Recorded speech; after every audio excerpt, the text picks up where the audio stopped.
Hi, committed dreamers. Welcome back to my channel. I was just watering my plants.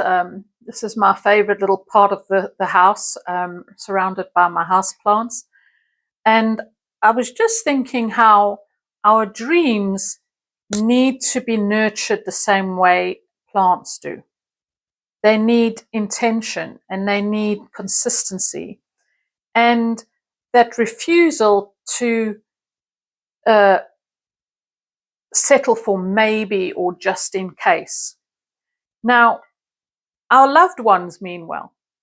The people that are closest to us, they mean well. But they can sometimes say hurtful things without intending to.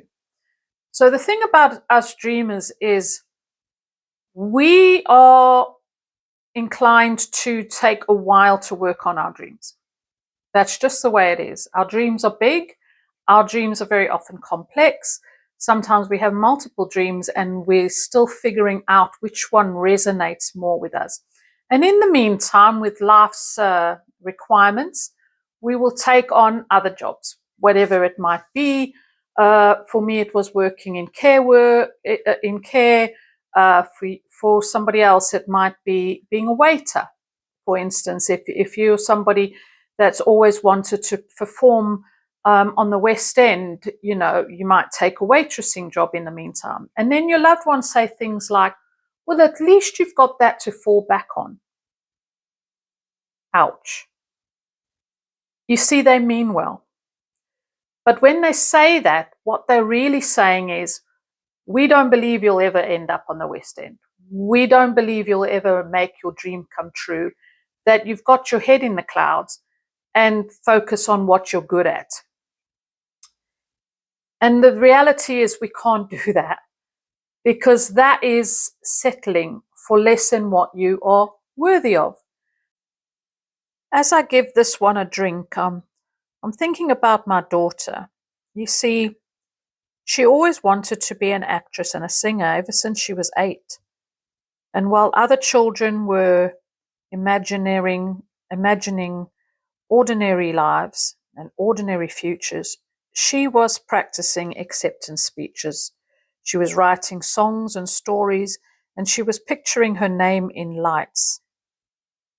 Years later in high school, she found herself in one of those typical lunchtime conversations in the playground. And her friends were talking about marriage, children, and all the usual things that young girls talk about.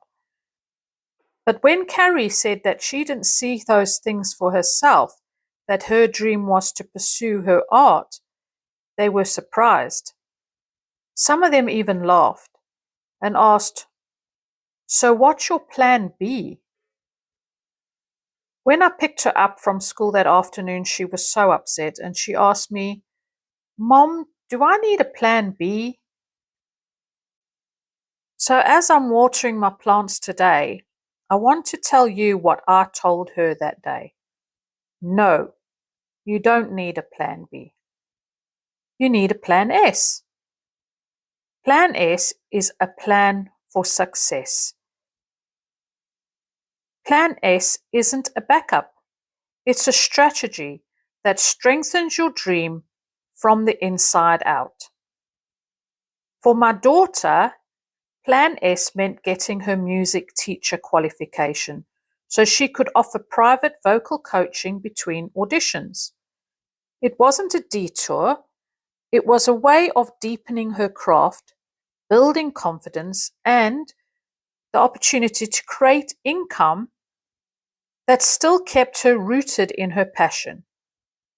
And I have to tell you that years later, when she studied musical theatre at university, that qualification became a lifeline. She earned money giving private lessons on the side of her full-time course, all while staying immersed in the world that she loved. That's the beauty of Plan S. It supports the dream instead of replacing it. Look at these plants.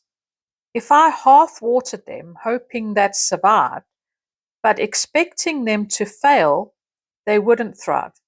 They'd limp along, confused by my mixed signals. A dream is no different.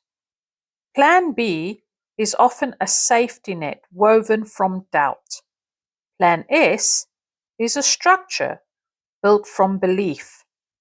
Plan S says, my dream is not my backup. My dream is my direction.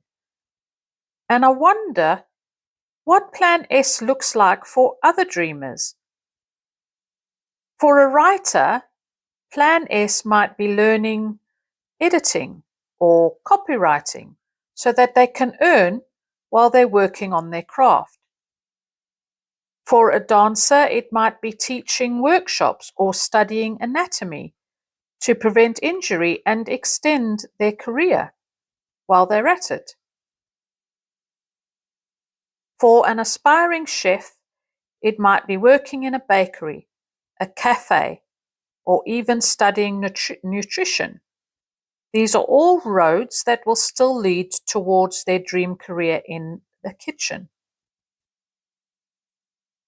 And for people like me, a late bloomer entrepreneur, it might be taking a short business course or starting a small weekend stall at an artisan market to test out ideas without abandoning the whole dream. Plan S is not about diluting your dream. It's about strengthening it and feeding it with commitment, skills, and whatever else you need to do to build a solid foundation for your dreams. So I want you to ask yourself, what's your plan S? What do I need to do to strengthen my dream?